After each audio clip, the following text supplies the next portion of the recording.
The mud on the Blackwood Ridge Trail wasn't just dirt and water. It was a sucking, malevolent force that seemed intent on pulling our boots off our feet. We were 12 miles deep into the Green Lung, a stretch of Pacific Northwest wilderness so dense that satellite imagery usually returned nothing but a textured blur of evergreen.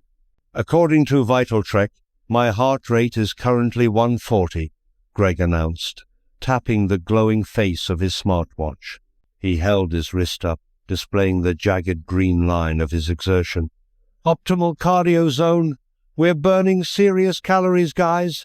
Shut up about the cloud data, Greg, Mike grunted, hacking at a thicket of rhododendrons with a machete he'd bought specifically for this trip. We're lost. Your GPS says we're standing in the middle of a lake. It's a glitch, Greg insisted, though his voice wavered. The waterfall is supposed to be right past this ridge, the Vale of Tears. It's legendary. Think of the footage. Chloe, who had been hiking in silence, adjusted her pack.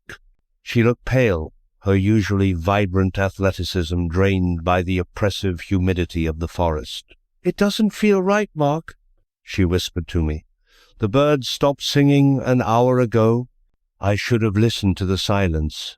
As the narrator of this nightmare, I have the benefit of hindsight, the curse of remembering every red flag I ignored. I'm the one who pushed us forward. I'm the one who wanted to see the waterfall. We crested the ridge, but instead of a cascading natural wonder, we found a fence. It wasn't a rustic property marker. It was a 12-foot-high chain-link barrier woven with artificial ivy so convincing you had to be inches away to see the steel. Topped with razor wire that gleamed with a sinister, well-oiled sheen, it stretched endlessly into the gloom of the trees. Private property? Mike asked, wiping sweat from his brow. In a national preserve? I countered. Maybe it's a research station. Or a grow-op. Greg was already scanning the perimeter. Look, there's a gate. It's unlocked. He was right. A heavy section of the fence was slightly ajar. Beyond it, a gravel path wound down into a small valley that shouldn't have existed on the map. Nestled there were structures that looked like a high-end eco-resort. Geodesic domes, timber-framed lodges with solar roofing, and a massive, central barn-like structure painted a matte forest green to vanish against the canopy. "Hello?" I called out. The silence that answered was heavy, pressurized. We walked down, drawn by the bizarre juxtaposition of luxury and isolation. As we reached the central courtyard, I noticed the smell. It wasn't the pine and loam of the forest. It was sharp, chemical like bleach, masking the scent of copper pennies. "Guys," Chloe said, her voice trembling, "look at the windows on the big building." They were blacked out, not with curtains, but painted over from the inside. That was the moment the trap sprung. It wasn't a net or a pit. It was a sound, a high-pitched pneumatic hiss followed by a thud. Mike dropped first, a small red dart protruding from his neck. Before I could scream, Greg slapped a hand to his shoulder, eyes rolling back as he crumpled. I bolted, pure instinct. I didn't try to help them. I ran toward the space between the main lodge and a storage shed. I heard the thwip-thwip of silenced air rifles, and something grazed my ear. Burning like a hornet's sting, I dove into a crawl space beneath the raised foundation of the lodge, dragging myself over sharp gravel and dead leaves deep into the shadows. I held my breath until my lungs burned. Boots crunched on the gravel outside. "Secure the assets," a voice said. It was calm, professional, not a backwoods psycho, but someone who sounded like they were managing a warehouse shift. "Scan their RFID tags. Make sure the vitals match the pre-orders. The client in Dubai has been waiting 3 months for that liver." Pre-orders? I lay there for hours as twilight bled into true darkness, Cold seeped into my bones. Eventually, the footsteps faded, and the heavy rolling door of the central barn rumbled shut. I knew I had to get out, to run back to the trail, but I couldn't leave them, not yet. I shimmied out from the crawl space. The compound was illuminated by low-wattage amber security lights. I crept toward the massive green barn.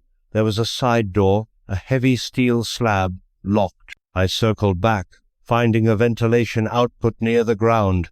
The grate was loose. I pried it open, the metal screeching softly, and squeezed inside.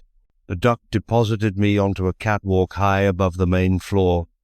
When I looked down, my mind simply refused to process what I was seeing. It fractured.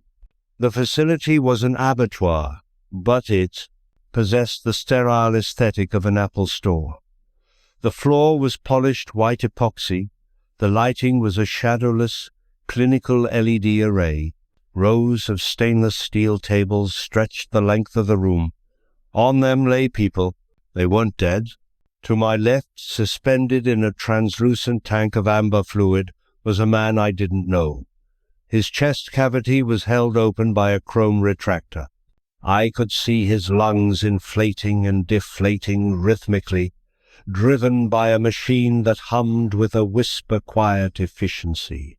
He had no skin on his left arm. The muscles were exposed, tagged with barcodes pinned directly into the flesh. I crawled along the catwalk, bile rising in my throat. I found my friends in the processing sector. Mike was strapped to a vertical gurney.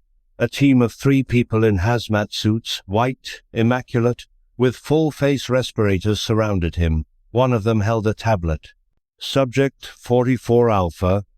The figure read aloud, voice amplified by the room's acoustics. High bone density, type O negative. The marrow harvest is priority. Begin extraction. I watched, hand clamped over my mouth, as another figure picked up a drill. It wasn't a hardware store tool. It was a surgical auger. They didn't anesthetize him, or rather, they had given him a paralytic. I saw Mike's eyes darting wildly, filled with a terror so absolute it looked like madness. He could feel everything. I had to look away. I shuffled further down the catwalk, tears blurring my vision. Below me, in a section labeled Organ Preservation, I saw Chloe. She was hooked up to a dialysis machine, but her blood was being routed through a series of filters that glowed neon blue. A man in a white coat, no mask, just sleek, rimless glasses and a perfectly trimmed beard stood over her, adjusting a dial. This had to be the architect, the leader. He was speaking to a woman beside him. The vital trek data was accurate to within 0.1%. Her kidney function is in the 99th percentile. The app didn't lie. It's amazing what people will upload to the cloud for a digital badge. The realization hit me like a physical blow. The apps, the fitness trackers. We hadn't been hiking. We had been advertising. We were cattle parading our quality before the butchers. We were the Sylvan butcher's catalogue. Prepare her for the thoracic separation, the man said casually. The client wants the heart and lungs as a single unit. Keep the brain oxygenated. We might have a buyer for the corneas later. No, I whimpered. The sound escaped before I could stop it. The man in the white coat stopped. He tilted his head, looking up toward the darkness of the rafters. We have a pest. The alarm didn't blare. It chirped, a polite, ascending tone. The doors at the far end of the facility slid open, and men in tactical gear poured in. They weren't holding tranquilizer rifles anymore. They held cattle prods and machetes. I scrambled up the catwalk ladder, heading for the roof access. I burst out onto the corrugated metal roof, the rain instantly soaking me. I could hear boots clanging on the metal stairs behind me. I slid down the slope of the roof, dropped 12 feet to the muddy ground, and ran. I didn't run like a hiker. I ran like prey. I crashed through the underbrush, thorns tearing at my face, Behind me, beams of tactical flashlights cut through the rain. "Don't damage the merchandise," I heard one of them shout. "Aim for the legs. The protagonist archetype keeps the meat tough." They were mocking me. I stumbled into a clearing, a storage yard for the facility. Shipping containers were stacked too high. Some were refrigerated. I could hear the compressors chugging. I hid between two of them, my chest heaving, searching for a weapon. I found a discarded pry bar, rusted and heavy. A shadow fell over the opening of the alleyway. One of the hazmat guards. He held a long, curved blade, a flensing knife. "Found you," he mumbled, his voice muffled by the mask. He lunged. I didn't think. I swung. The pry bar connected with his knee. There was a sickening crunch of shattering bone. He screamed, dropping to the mud. This is where the survivor is born. Not in the running, but in the violence. I didn't stop. I brought the bar down again, smashing the faceplate of his respirator. Plastic shattered, then wet, soft impact. I hit him until he stopped twitching. I grabbed the flensing knife from the mud. It was razor sharp, balanced perfectly. I turned back toward the facility. I couldn't leave Chloe. I knew Mike was gone. I had heard the drill, but Chloe might still be whole. I used the guard's key card to re-enter the side door. I was covered in mud and the guard's blood. I moved like a phantom through the corridors, the soft, classical music playing, over the PA system making the scene grotesque. I reached the organ preservation room. The bearded man, the surgeon, was alone with Chloe now, his back to me. He was humming along to the music, scrubbing his hands at a sink. Chloe was still strapped to the table. Her chest was marked with purple ink lines. Her eyes met mine. They were glazed, pleading. I charged. The surgeon turned at the sound of my wet boots squeaking on the epoxy.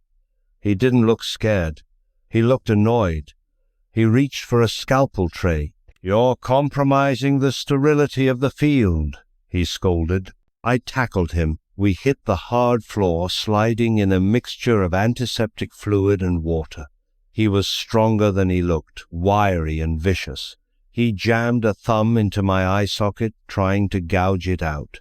I screamed, slashing blindly with the flensing knife. The blade bit deep into his shoulder. He howled, rolling off me. I scrambled up, kicking him in the face, feeling his nose break under my boot. I turned to Chloe. "I've got you," I gasped, fumbling with the leather straps binding her wrists. "Mark," she gurgled. "My back." I looked down. There were tubes, dozens of them, going into her spine. They were draining her cerebrospinal fluid into a collection jar. "It's okay, I'll pull them out," I said, panic rising in my voice. "No."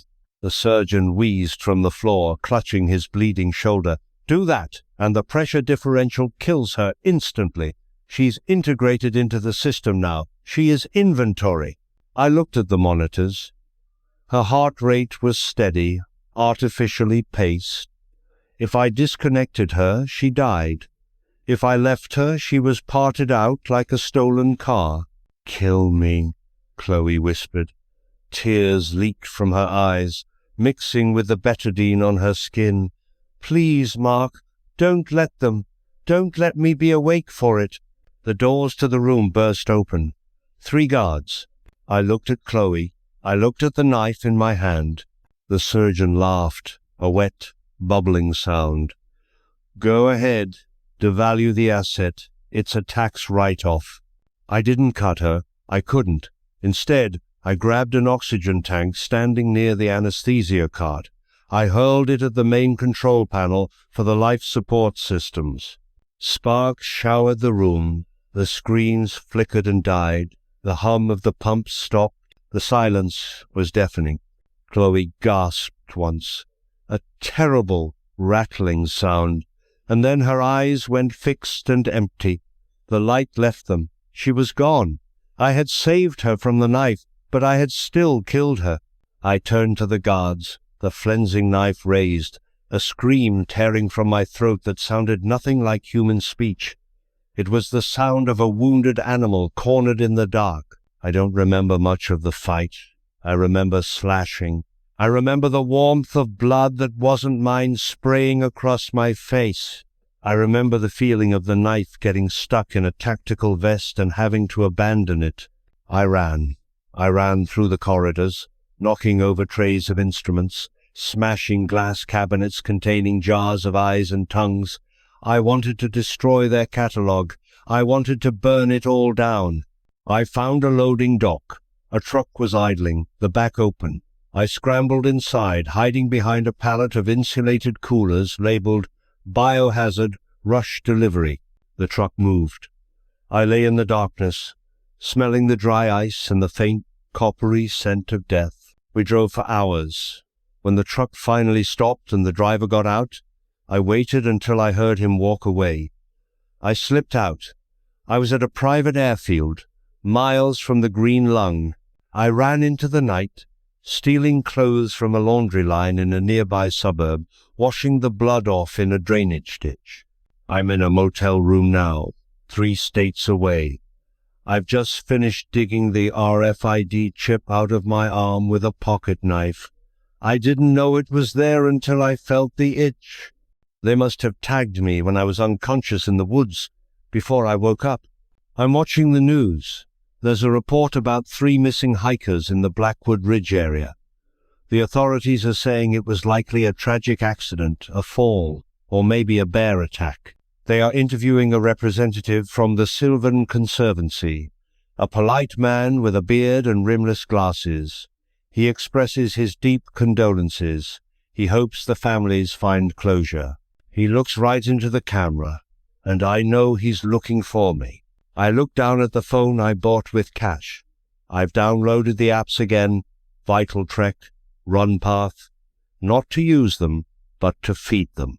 I'm going to enter new data. I'm going to create a profile of a man who is sick, a man whose liver is failing, whose blood is tainted, whose marrow is poison.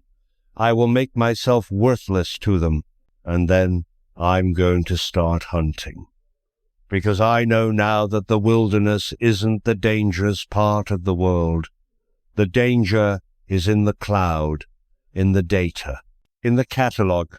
We are all just meat waiting for an order number. But this meat bites back. I turn off the TV. The room is dark, save for the neon sign outside blinking red. Slash, slash, slash. I check the lock on the door. It won't stop them. Nothing will stop them but fire. I pick up the map I bought at the gas station. I circle the area of the Blackwood Ridge. I'm not the survivor anymore. I'm the recall notice.